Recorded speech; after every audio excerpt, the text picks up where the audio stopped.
નમસ્કાર વિદ્યાર્થી મિત્રો, ડિબટ સ્કૂલ બાબર ઓનલાઈન ક્લાસમાં આપ સૌનું સ્વાગત છે। તો આજે ધોરણ 12માં સજીવમાં પ્રજનન જે પ્રથમ પ્રકરણ છે એ પ્રકરણમાં આપણે આગળના વર્ણન તરફ જઈએ। છેલ્લે આપણે અલિંગી પ્રજનન જોયું અને લિંગી પ્રજનનના વર્ણનમાં આપણે આગળ તરફ ગયા।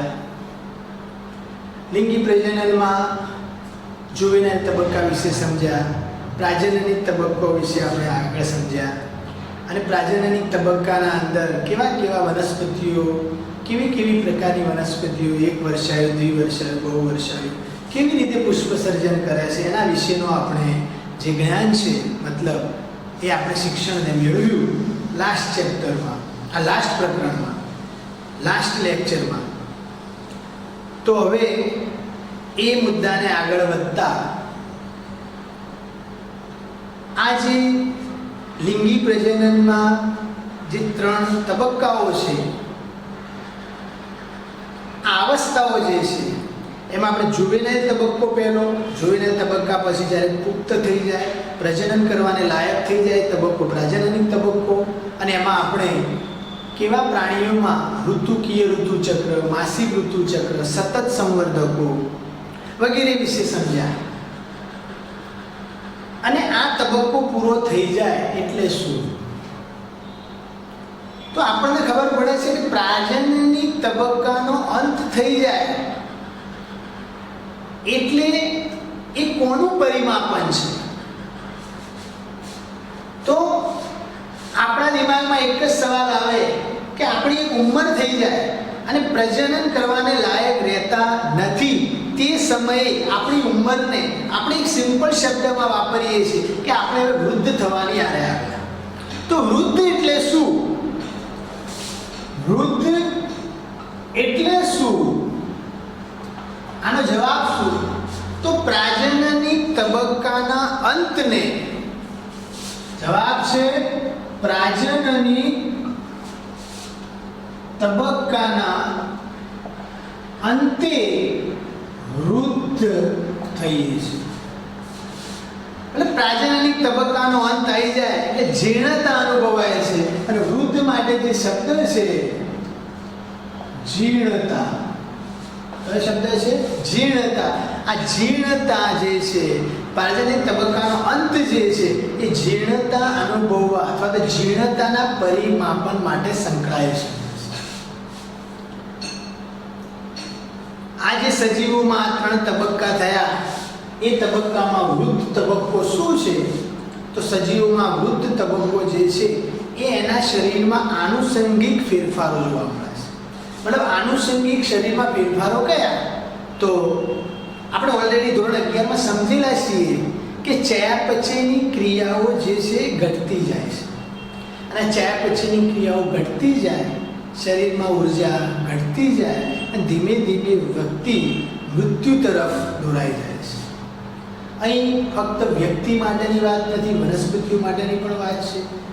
દુનિયાના જે પણ સજીવો વૃદ્ધ તરફ આગળ વધે છે, વૃદ્ધ બનતા જાય છે, એની ચયાપચય ક્રિયાઓ ઘટતી જાય છે, એના અંદર આનુષંગિક ફેરફારો જોવા મળે છે અને ધીમે ધીમે મૃત્યુ તરફ આગળ વધે છે। હવે અહીં આપણે સજીવોમાં જે લિંગી પ્રજનન સમજીએ છીએ, લિંગી પ્રજનનમાં આપણે જે સમાન લાક્ષણિકતાઓ જોવા મળે છે સજીવોમાં, એ આપણે સમજ્યા કે જુવેનાઇલ તબક્કામાંથી પસાર થાય છે, બીજો પ્રાજનનિક તબક્કામાંથી દરેક સજીવ પસાર થાય છે, અને ત્રીજો વૃદ્ધ તબક્કો। मतलब आ ત્રણેય તબક્કામાંથી લિંગી પ્રજનન કરતા સજીવો પસાર થાય છે અને અંતિમ મૃત્યુ પામે છે। આજે ત્રણ અવસ્થાઓ અથવા તો ત્રણ તબક્કાઓ જે છે એ તબક્કાઓના ટ્રાન્ઝિશન માટે, मतलब સંક્રાંતિ માટે, એક તબક્કામાંથી બીજા તબક્કામાં, બીજા તબક્કામાંથી ત્રીજા તબક્કામાં, આ ત્રણેય તબક્કાના ટ્રાન્ઝિશન માટે, संक्रांति माटे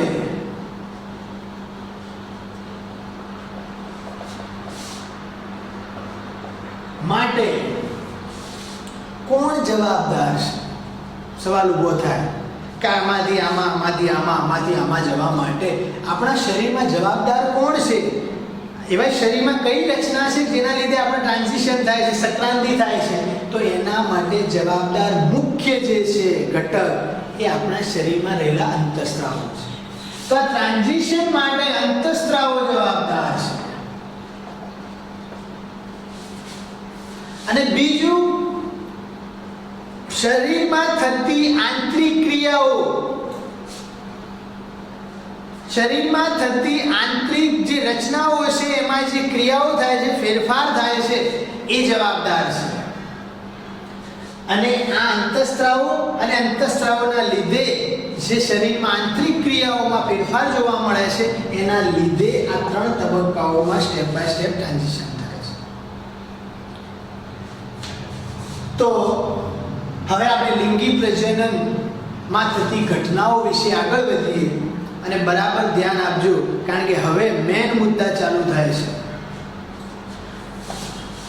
અહીં લિંગી પ્રજનનમાં જે સમાન ઘટનાઓ જોવા મળે છે, આ 3 તબક્કા, મતલબ કે સજીવો જુદા જુદા બાહ્ય રચનાઓ, જુદી જુદી આંતરિક રચનાઓ, જુદી જુદી દેહધાર્મિક ક્રિયાઓ કરી શકે છે, પરંતુ આવા સજીવો કે જે લિંગી પ્રજનન કરતા હોય એમાં જે પ્રજનનની ઘટનાઓ છે એ તો સમાનતા ધરાવે છે, એ અહીં આપણને સમજવા આવે છે. હવે આ લિંગી પ્રજનન માં થતી ઘટનાઓને આપણે સમજીએ, આ મુદ્દા છે. તો દરેક સજીવ પુખ્તતાએ પહોંચી જાય છે, દરેક સજીવ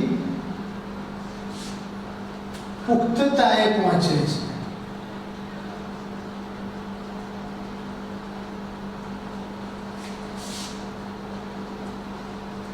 કયો સજીવ? અહીં વાત છે લિંગી પ્રજનન કરતા દરેક સજીવો પુખ્તતાએ પહોંચ્યા પછી લિંગી પ્રજનનની ઘટનાઓ, વિવિધ ઘટનાઓ અથવા તો પ્રક્રિયાઓ જે છે એનું નિદર્શન એટલે કે એનો પ્રક્રિયાઓને આગળ વધારે છે.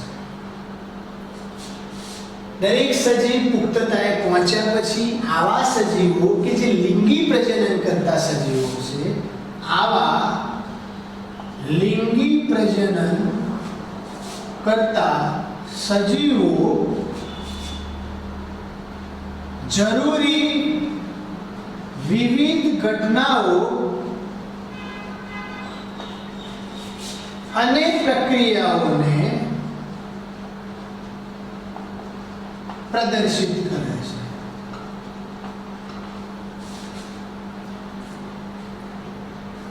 આવા સજીવો જે લિંગી પ્રજનન કરતા સજીવો છે જે વિવિધ ઘટનાઓ અને પ્રક્રિયાઓને પ્રદર્શિત કરે છે, આ બંધારણની બાબતે આ ઘટનાઓ સમાનતા ધરાવે છે. મતલબ આ દરેક ઘટનાઓ સમાન બંધારણ ધરાવે છે. પણ આપણને એ ખબર છે કે આવા સજીવો લિંગી પ્રજનનની ઘટનાઓના બંધારણમાં સમાનતા ધરાવે છે, પરંતુ એમની રચનાઓ છે, એ રચનાઓ જે છે એમાં જુદાપણું હોઈ શકે છે. આ જે લિંગી પ્રજનનમાં થતી જે ઘટનાઓ છે એ વિસ્તૃત છે, ધીમી છે અને જટિલ છે. કેવી છે? વિસ્તૃત, ધીમી અને જટિલ છે. તેમજ ક્રમ અનુસાર નિયમિત છે. મતલબ કે દરેક ઘટનાઓ સ્ટેપ બાય સ્ટેપ નિયમિતપણે અનુભવે છે. કઈ ઘટનાઓ? તો મુખ્ય ઘટનાઓ તરફ નજર મારીએ કે લિંગી પ્રજનન કરતા જે સજીવો છે એના અંદર જે વિવિધ ઘટનાઓ, જે સમાનતા જોવા મળે છે દરેક લિંગી પ્રજનન કરતા સજીવોમાં. હા, ચાહે એમની આંતરિક રચનાઓ જુદા હોય, આંતરિક રચનાઓમાં ફેરફાર હોય, પરંતુ એમાં લિંગી પ્રજનનમાં થતી જે ઘટનાઓ છે એ સમાન છે. અને આ બધી ઘટનાઓ વિસ્તૃત અને જટિલ છે, ધીમી છે અને નિયમિત ક્રમને અનુસરે છે. આ ઘટનાઓમાં પહેલી ઘટના છે નર અને માદા જન્યુઓનું નિર્માણ. પહેલું શું? નર અને માદા જન્યુઓનું નિર્માણ.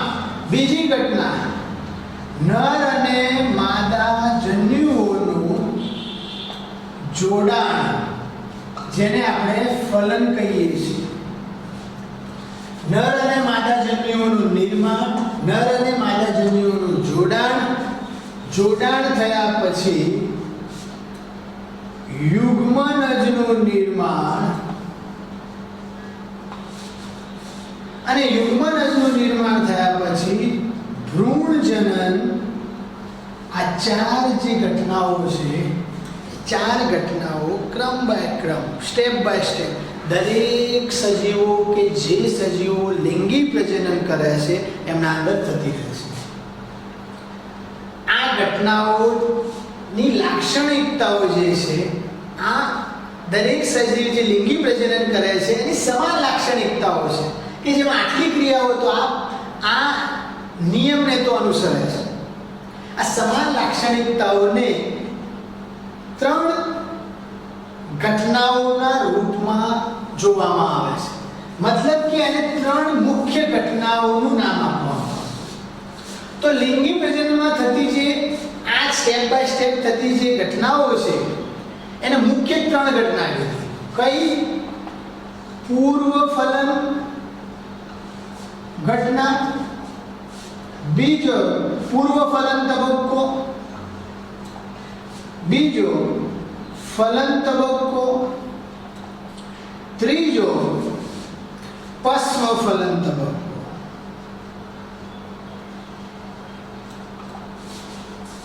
તો જન્યુઓનું જોડાણ થાય ક્રિયાને ફલન કહેવાય. એ ફલન થાય એના પહેલાનો તબક્કો, એ જે ફલન થાય છે એ તબક્કો, અને ફલન થયા પછી જે ભ્રૂણ જનન, મતલબ કે બાળ સજીવનું નિર્માણ થવાની જે આખી ઘટના છે એને સમા લીધી પશ્વ ફલન.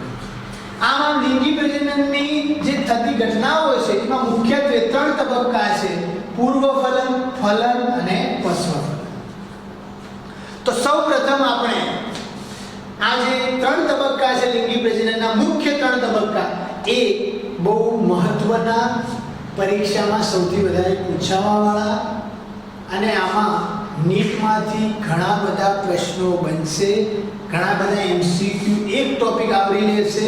એટલે આને બરાબર સમજવાના છે, ધ્યાનથી સાંભળવાના છે, અને પછી તમારી બુકમાં બરાબર એને રીડિંગ કરી અને યાદ કરવાનું છે. તો સૌથી પહેલા આપણે પૂર્વ ફલન તબક્કા તરફ જઈએ.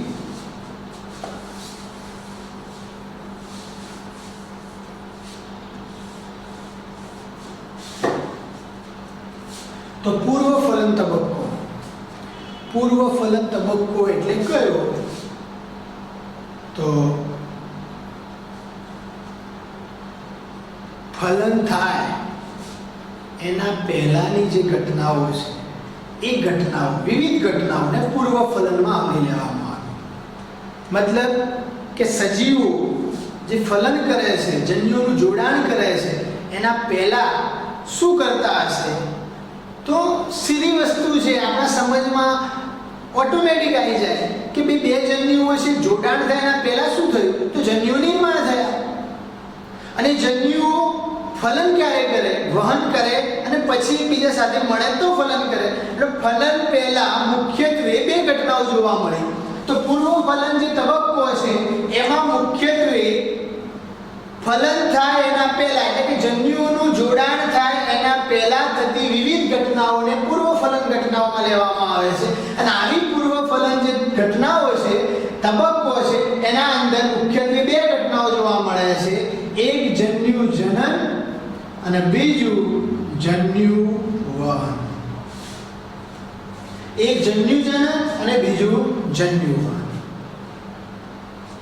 તો સૌથી પહેલા આપણે જન્યુ જનન તબક્કાને સમજીએ અને આગળ આપણે ચાલીએ.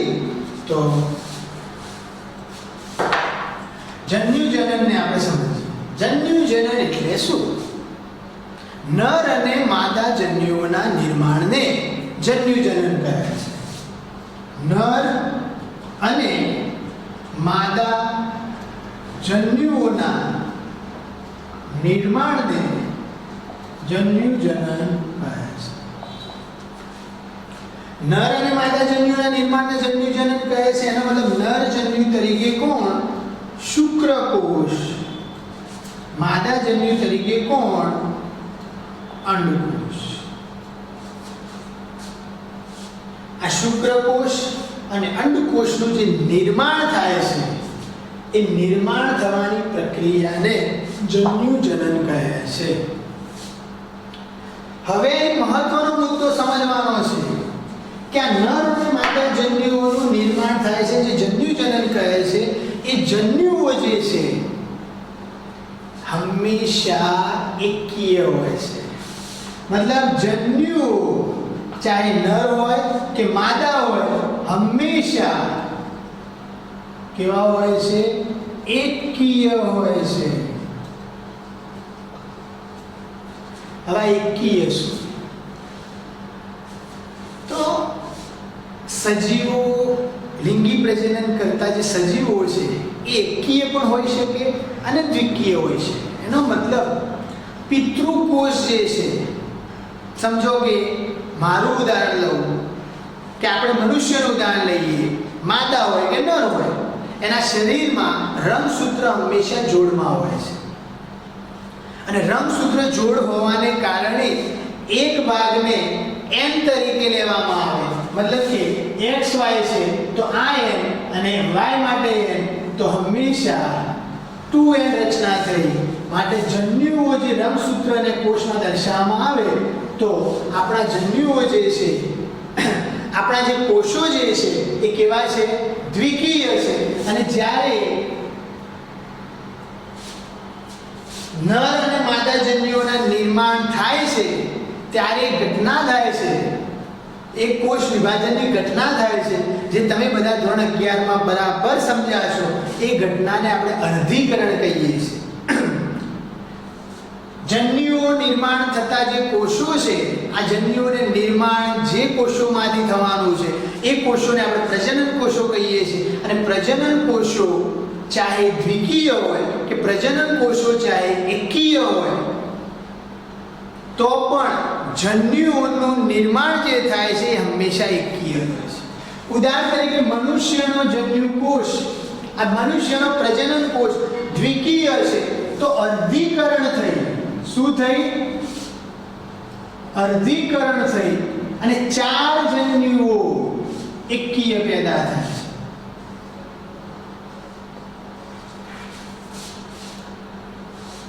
અને 4 એકીય જન્યુઓ જે છે એ અંડકોષ, આ જ પ્રજનન કોષ નર શુક્રપિંડમાંથી પેદા થાય તો નર જન્યુ એકીય હોય, અને જો અંડકોષમાંથી અંડપિંડમાંથી પેદા થાય તો માદા જન્યુ એકીય હોય. પણ કેટલાક એવા સજીવો છે લીલ કેટલીક ફૂગમાં કે જે લિંગી પ્રજનન કરે છે, પરંતુ એમનું શરીર જ એકીય છે. અને જ્યારે શરીર જ એકીય હોય અને શરીર એકીય હોય અને એમણે જો લિંગી પ્રજનન કરવું છે તો જન્યુનું નિર્માણ તો કરે જ છે, પરંતુ એકીય શરીરનું જો અર્ધીકરણ કરવામાં આવે તો 1/n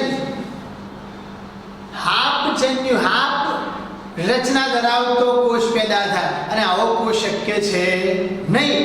માટે જે શરીર, જે સજીવો લિંગી પ્રજનન કરે છે અને એના જન્યુઓ, એના પ્રજનન કોષો એકીય છે, એવા સજીવો અર્ધીકરણ નહીં પણ સંભાજન કરી, શું કરી? સંભાજન કરી અને એકીય જન્યુઓનું નિર્માણ કરે છે.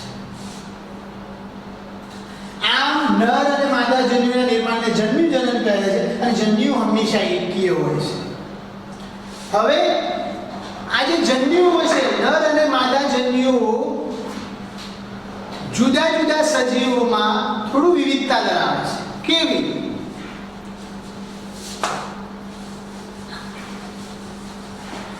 ઉદાહરણ તરીકે લીલમાં જઈએ, લીલ પર જઈએ તો ક્લેડોફોરા નામની લીલ, ક્લેડોફોરા નામની લીલ, ક્લેડોફોરા નામની લીલમાં નર અને માદા જન્યુઓ બાહ્યાકાર રીતે સમાન જ જોવા મળે છે, એમની રચના જે છે એ સમાન જ જોવા મળે છે, માટે બંને નર અને માદા બંને સમાન જોવા મળે છે, એક જ જેવી રચના ધરાવતા આકાર જોવા મળે છે, માટે આવા જન્યુઓ કે જેમાં નર અને માદા જન્યુઓ બંને બાહ્યાકાર રીતે સમાન જ હોય એવા જન્યુઓને સમજન્યુઓ તરીકે ઓળખવામાં આવે છે. અને બીજું ઉદાહરણ લઈએ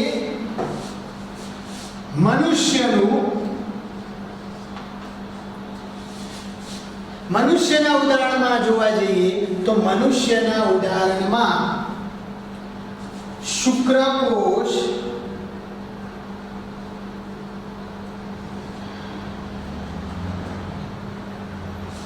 આ પ્રકારે અને અંડકોષ આ પ્રકારે જોવા મળે છે. તો શુક્રકોષ નાનો હોય છે, અંડકોષ વિશાળ હોય છે, અને શુક્રકોષ દેખાવે બાહ્યાકાર રચનાકીય રીતે જુદો હોય છે અને અંડકોષ જુદો હોય છે. આ જુદાપણા ધરાવતા જન્યુઓને વિષમજન્યુઓ તરીકે ઓળખવામાં આવે છે. મતલબ નર અને માદા જન્યુઓ બાહ્યાકાર રચનાની દ્રષ્ટિએ જુદા હોય તો એવા જન્યુઓને વિષમજન્યુ તરીકે ઓળખવામાં આવે છે, જેમાં નર અને માદા જન્યુઓ ભિન્ન આકારના રચના ધરાવતા જોવા મળે છે.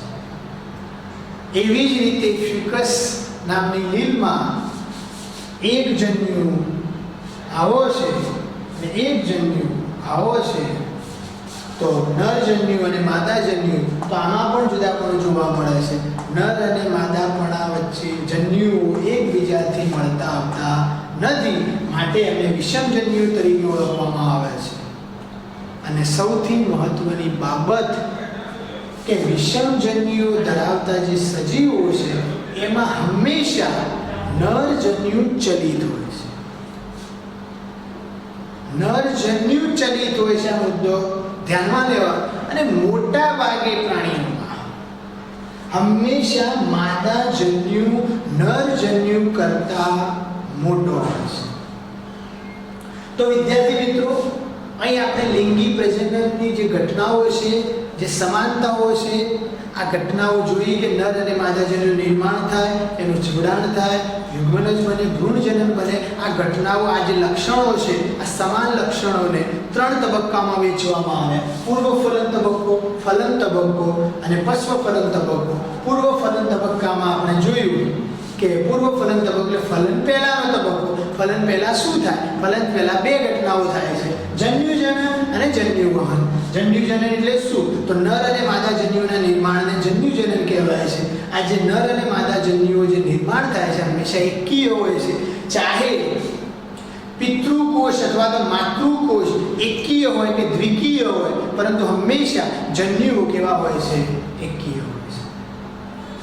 અને એમાં જોયું જન્યુજનનમાં કે લીલ જેવી ક્લેડોફોરા જે છે, ક્લેડોફોરા નામની જે લીલ છે, એમાં નર અને માદા જન્યુઓ એક જ જેવા જોવા મળે છે, માટે એને સમજન્યુઓ તરીકે ઓળખવામાં આવે છે.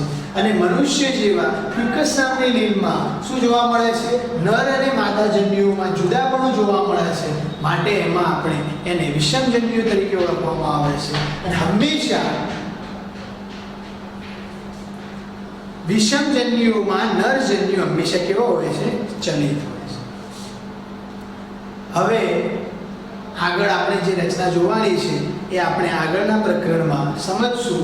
કોઈ ડાઉટ હોય, કોઈ તકલીફ હોય તો મને તમે સીધો કોન્ટેક્ટ કરી અને પૂછી શકો છો.